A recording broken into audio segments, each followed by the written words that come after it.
Magandang araw po sa inyong lahat at purihin ang Panginoong Diyos sa kanyang kabutihan at kagandahang loob sa atin. Nakikita po natin itong basong ito na medyo may kalumaan na, pero magagamit pa rin naman ito pag inuman po ng kape o mainit na sabaw. Ganon din po ito na meron pang logo ng chopping service.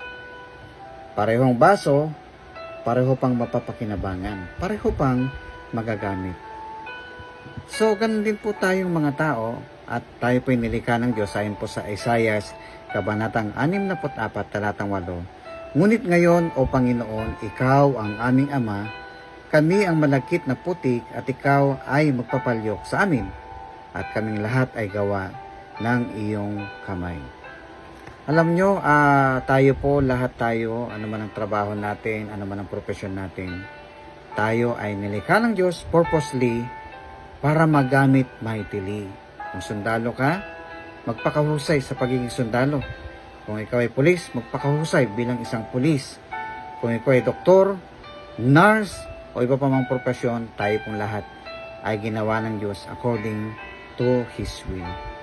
Kaya naman, huwag natin pakinggan yung mga sinasabi na nakapaligid sa atin.